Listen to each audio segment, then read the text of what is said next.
Hey YouTube, it's Matt with Olympus Reptiles. Today I am here with Curtis, or camera guy Curtis, some of you know him. But today, I can't really do a video today. Like, I would love to come in here, be my bubbly self, and tell you all about this awesome room we've built. And I will cover a few things here at the end. And if you're watching on Patreon, I don't know what I'm going to post because they actually saw us make this. How cool is that? But today, it's going to be all about Kurt talking about his new rat palace. So we have moved our rat facility out of Manhattan Reptile World. As many of you know, we own part of Manhattan Reptile World. Well, let me correct that. We did own part of Manhattan Reptile World. We no longer keep part of that pet shop. We have moved the rat facility, which is our main goal, out of it. We still have a great working relationship with those guys and providing some of the rodents and things like that and a shared experience on that. So we're still working hand in hand with them. But we removed ourselves from the ownership of that so we can just focus on what we want to do with Olympus, and that includes this glorious rat room, which... How long did it take you to build this? I mean, you built this room, right? Yeah. Kind of. I mean, that wall was already there, but the rest of this you built. about a week and a half. So Kurt is very handy. A week and a half we put this together. I shouldn't say we. He did. And he is going to kind of share with you the features, why he did it the way he did it, and what we hope to accomplish out of this room. So it's you, man. It's all you. So the first thing is, this is part of my garage. Like, I took one of the bays of my garage. You can see that this is... you know, a functioning garage door here. Hey, there's a chewy delivery. Yep. So it's easy access outside. And then, so I basically back my truck up. I can load up or unload rat food and then bedding. And we have 6 racks in here total. We have 5 rat racks and then this big mouse rack here. And the reason why this thing is 13 levels high is because when we basically left the pet shop, we took all of our racks that we own, and one of them was one of these, but it was one that had some other layers on it, had some like this. So I just took 2 of these apart and put one big one together. That thing's a monster. This is the first one I've seen. I mean, I don't look at my belly. I can barely touch the top of my tippy toes, so that's up there, man. Yeah, and with that you have to be, because these are all on casters so you can move them around. So you can see that there's racks behind here. So to get to that one, I have to move this one around, and you just have to be careful when you're doing it. It's just, you know, when you're in a small space like this, you just have to work with what you got. So then, like, all of these are the rats. So I have 5 rat racks and then 1 big mouse rack. And this also has, we have African soft furs in here too. Hi, little ones. Oh, don't run away. I just want to pet you. I thought that was going to nail my ass. And then so these are all ARS racks. We've had these for years. They do really well. When I first started, I built my own racks. I think there's a video a long time ago about that. I think there is a rat rack building video in the depths of Olympus's library, yes. Yeah, and then these are all on water lines. And then for the rats, I have 2 buckets because they just go through water so fast. It's just, I'd be filling it every other day, and now it's about every, 3 or 4 days on that. And then on these, you can see here's the male, 2 females, and then they have some pinkies. What I'm trying to do is I'm holding back more females, and I'm going to be putting 3 females to 1 male in these. And then eventually what I'm going to do is I'm going to do some rotating of male. So I'm going to have, how I'm going to have it split up is there's going to be 5 rows. So there's going to be like 1, 2, 3, 4, 5. And I'm going to have a male that goes between all of these. So there'll be 4 females in each of these, or 3 females in each of these, and then one male will be here. And how I'm going to do it is going to be on a 2-week rotation and a total of 10 weeks. So the male is going to be put in here for 2 weeks, and then when he's done there, he's going to move here. And he's going to be here for 2 weeks, and when he's done there, he's going to move from here. And then when he gets here, he's going to go back over to this one. And the reason why I'm doing the 5-week thing is because this one, when he's in there, when they get pregnant, it takes 21 days for the gestation period, so for them to start laying. So he'll be in here for 2 weeks, and then they'll go over here. So for that next 2 weeks when he's out of there, that's when they should be starting to lay their pinkies, within that second 2-week period. And then once he's done here, he's going to move here. So basically what that does is this whole row is going to be like that. Then the male's going to move here. So this whole row in that same 2-week period should be producing pinkies. And then the next 2-week period, these rows should be doing pinkies. And the next week, these should be doing pinkies. Well, it takes about 5 weeks or so to get smalls. So that by the time he gets over here, this first row here is going to have all smalls in there. And as it goes on, you know, if you have 3 or 4 females in here, that's going to be producing a lot of rats. So as we go on, I'm going to be pulling pinkies out of here. And then, you know, I'm going to keep some in there so I don't pull all of them. So as we move on, I'm going to pull pinkies from here, and I'm going to pull, you know, fuzzies and pups. And then by the time we get to the smalls, you know, there'll be less smalls in here, but there should be enough to feed all of our snakes. And I'm going to be doing that to all of these racks. And how many total of these rat racks do we have? So if you're talking about that, we have 5 rat racks. So how many different cycles, I guess? You have 5 racks, and each one's on a 5, like... There's... How many males will we have breeding in any given week? I guess is my question. How many males? Yeah. I think I got it figured out till there'll be this, and then it'll come over to here to be here. And then the way I figured it out, I think it's going to be, would it be 1, 2, 3, 4, like 4 or 5 rows of males a week. Okay. So we'll have like basically, so 1, 2, 3, 4, 5, 6, 7, 8. Have that about 4 times or 5 times? Yeah. So 40 to 45 males roughly. Yeah. So that's going to breed to, if there's 3 females in each one of those, right? Yep. So you're breeding 1 male. I mean, like that's going to make a lot of rats still, correct? Yep. And that doesn't even include the mice that you got going over here in the ASFs. Yeah. So in this small space, what do you realistically think, whenever we're running full production, I'm talking, man, balls to the wall, how many rats you could produce out of a facility about this size? Let's give people an idea of when they're planning their facility.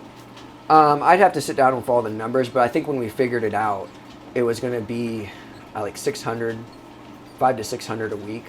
Yeah. And that'd be including like the mice. And the mice, how I have them set up, they're all on, there's 3 females in here and then 1 male.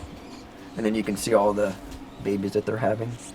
There's even different sizes in there. Yep. So awesome. And that's like, on these ones, I'm not going to really worry about rotating males or anything, because these ones, when we produce them, mainly what we use the rats for is going to be for feeding baby snakes. Mm-hmm. Or I mean the mice. And then when they get up to this size, see, these are like holdbacks, or these are extra ones. Or these will feed like smaller ball pythons. So then on these, the reason I'm going to rotate it all is because once the male has the females pregnant, he's not needed anymore, and he can move on to the next tub. So it reduces the amount of rats I have to have. So for every 5 tubs, I only have to have 1 male instead of having, 5 males. And then what a lot of people do is, I've seen, is once the female gets pregnant, they move them into a separate like maternity tub. Basically, that's how this tub is gonna act. They're just gonna have all of them in there, so they all should be pregnant, having babies at the same time. So you're not gonna have, I don't know if I can find one where there's different sizes of them, because if you get a bunch of, you have one that has pinkies, then you have one that has like fuzzies like this. Well, the fuzzies are going to be more aggressive, and they're going to be able to get more of the milk than the pinkies. But if you have them all the same size, they should be all able to get the same amount of milk. And then as we go on, like each week, the number of babies in these is going to lessen, because we're going to be pulling them to feed our snakes every week. And something else too, I remember talking about a long time ago, is you have an expectation for how many baby rats a female rat should have. Yeah. Each cycle. What are you kind of looking for out of them? I'm looking for 8 to 9 pinkies per litter that they lay. No, in their first litter, if they're under that, no big worry, right? Yeah, and as doing this, as I'm switching them around, I should be able to monitor them a lot better too. And then how I have it figured out too is by the time they get down to where the male's on his last one, they should have a week or two where there's not going to be any smalls or anything in here, so the mom's going to be able to sit there and just kind of recover. I think it's a better cycle to where they're getting pregnant every 10 weeks. Because what could happen is these ones could lay their babies, and then they can also get pregnant like the very next few days after that. So that's really, really hard on the baby. I'm giving them more of a space to where they're not having babies constantly all the time. They get a space to have them grow up, and then they get an extra week or two where they're sitting there not having any. So our production might actually be a little bit lower. However, we'll be able to predict the exact sizes we're going to have, make sure we have enough, and we'll be able to give our rats a better, more productive life. Correct? And this way, like, the way I'm talking about doing this is rotating males. I used to do this when we had it scaled down a lot more. I had, basically 5 racks that were 7 tiers tall, and that's how I did it back then. Yeah. And that's before we got involved in the pet shop. We had to move everything. And I just never, I really liked how it did it because we always had rats of every size we needed. And it seemed like the females lived a lot longer because it seemed like they were a lot less stressed. That, not having the male in there all the time. And then a couple other things I want to point out. If anybody wants to build a rat room, there are some things that when we sit down and we put this together and we say, okay, Carl, what do you need in here? That you knew you needed right away to make this a feasible operation. One of which is, we got these big water buckets. If you had to take these down, run them into the house, and fill them up and haul them back, that's a huge pain in the ass. Yeah. So what do we do to combat that? Yeah. So basically, when I built this, the reason why I did it in this area, this is an attached garage, so it's actually attached to my house, and it has water lines, and it has actually a drain in here. And so when I built it over here, this is a wash tub that we use. Basically, it's just, I think this is like a 120 gallon tub that I cut this out, and then when I get when I clean all this out, or when I dump it in the trash and I bring it over here, then I have a smaller one that I can turn on, wash it all out. It washes down there. So I have the water lines here. So this one is basically just to wash here into the tub, and then I have another one here that's on a expandable hose. And then every time I run it, I drain it out because you don't want to leave these expandable hoses on all the time. Yeah, because there's a possibility where they could break, and then you'll have just water running everywhere. So then I can use that, and I can actually reach and go outside. It's, I think, like a 30-foot one. So I have a system to basically wash, and then my drain for this is actually up here is where it drains out. So I have another 40-gallon tub down there with a sub pump that when it gets full, it kicks on, and then it pumps all the water up, and then out into our sewer. And then also I have, right now it's December or January, so it's cold, and I have a heat up here, and has a little thermostat on. I have it on about half the way, and it keeps it about 65 degrees in here. And I can monitor that because I have the Google Nest thermostat at my house, and then I bought these little temperature probes so I can monitor what the temperature is in here. And I also have like a Google Mini to where I can listen to music and stuff. So you can jam out? Yeah, and then also I have put in a Wise. This is a Wi-Fi switch, and I have it set. You can set that switch to where it turns on at sunrise and then turns off at sunset. And then I can also turn it off with my phone, or when we come in here I turn it on and off. And I have that set up to a switch up there where it goes into the light. No, we don't have an AC system in here yet, but you have plans for that before summer, because we'll have to keep these things cool, right? Yeah, because right now I try to keep it around 65 up to 70. That seems to be the best temperature that they really like, and I don't want them to get hot in here. And this garage stays pretty cool, but it will get warm having all these warm bodies in here. So we will have. I think I'm gonna vent it out that way, but we'll put an air conditioning system in here to keep them cool. Perfect. And then also, right here, it's kind of hidden back behind the tub. There is an exhaust fan that runs 24/7. Yeah. And exhausts out, and then I have a pipe that runs up above my house, so then the fumes aren't. It kind of picks it up and goes, so it's not. Because no matter how often you clean this many rats, you're gonna smell, right? Yeah, I can clean, and then within 4 days or so, I clean every 7 days, so I go through and clean, and it's kind of on a rotation thing. I just cleaned these ones here 2 days ago, and then you can see that these ones down here are the next ones that get cleaned. So they kind of all get going through pretty regularly, but you're still gonna have a smell that builds up. So the exhaust fan is going to help to get rid of a lot of that. Yeah. And some of this is trial and error. We may decide, hey, we need a bigger exhaust fan or an ozone system too, or we may be good enough. But if you build one of these in your house, one thing that you don't want to do is you don't want your house to smell like a rat room. Yeah. And what I did too is, so this is OSB. This is 7/16 OSB. And I went and took caulking and I caulked every single seam. So basically I'm trying to make this as airtight as it can be so that none of the fumes are getting out. And then the door here has all the, like the door jambs and everything in it. So that's all sealed up and I have caulking all the way around it to help prevent, keeping the smell or anything from getting out. Yeah, I can say when I went in your house, I didn't smell a thing. Yeah. Like, it was doing pretty good. Now in here, I can definitely smell rodent. I'm like, man, maybe we should get you a bigger exhaust fan one day. I don't know. Because there's a lot of little bodies in here. I think my hardest thing was, now that I'm seeing, this is actually, guys, the first time I've been to this rat room since he's filled it. Okay? So I was here when we were putting together a little bit. I saw pictures of the updates going on. But since all the rats showed up and it's all put together, there's a lot more in here than I envisioned, I guess. There's a lot less extra space. Yeah. And so, if we need, like, we're going to have to kind of learn as we go. If you need more stuff, we'll just have to do it. So, all right. Anything else you want to add? Yeah, and then one last thing is when working with the rats and everything, I really like to have some kind of like movable table. And we had just some kind of like, I think it was a Husky, one that you can buy at like Home Depot or something. That was on like a cart.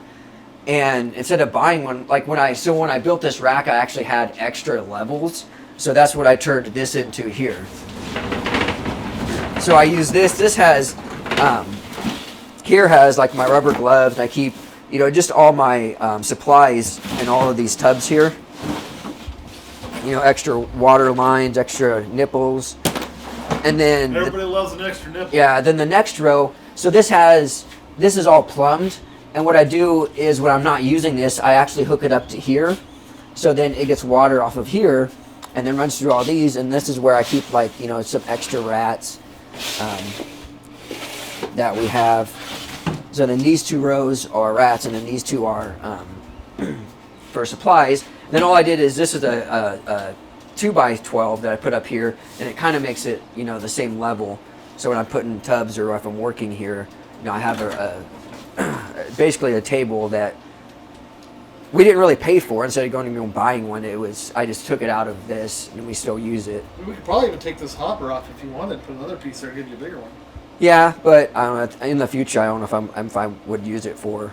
Gotcha. More rats. Which even with this table piece, you have food here, you still could. Wouldn't be as much ventilation though, probably. So yeah, have to keep an eyeball on that. But all right, anything else? I think that's all. All right, usually this would be the time Kurt would go, hey, Matt, do you have any questions? And well, I don't, but Caleb, do you have any questions? All right, guys, there you saw it. That is our brand new rat room. I can tell you, I'm very excited about this. I think this is part of the natural transition that we needed as a business to continue to be successful. I am very, very excited about what this can do long term. I mean, and how we can produce, how we can feed our own. Like, it's just going to be wonderful. I'm really happy. Hopefully you're happy with it and having it here, Yeah, I'm happy because, at night, usually after the family goes to bed, I can come down here and spend an hour or two cleaning, or like on the weekends when I'm off, I can come in here and clean. It's just, constantly cleaning. The cleaner you keep the rats, the better they do, the less, ear infections and respiratory infections and all that they get. Well, and being out of the shop too. I mean, when you have these in a shop and people are coming in to buy rats and they're pulling from every which place, it's really hard to monitor and track. Everybody's got their hands in it. Nobody says, "Oh, this one had one die." So it's harder to kind of keep up with it. Whereas here, you're pretty much the only hands in this 99% of the time, right? Yeah, and the one thing at the pet shop is like, it's hard to, like when I'm breeding the rats and everything, the other people are coming in, they're grabbing rats to sell. That's what they're there for, to sell. But here I have more control and I can monitor them. And if I need to change, like if I'm looking in here and this tub's not producing, then I can switch out the females and get new ones in there that's going to produce. At the pet shop, it's kind of hard to tell because I don't know if, hey, they haven't produced, in a month, or they, someone came in and bought a lot of pinkies and they just pulled all the pinkies out of there. Right. Or even feeding the baby snakes that are for sale, pull them out of there. Yeah. So, yeah. All right. Well, unless anybody has anything else, we're going to get off of here. That's all I got. Yep. That's all I have. All right, guys. Thanks for watching. We'll see you next time.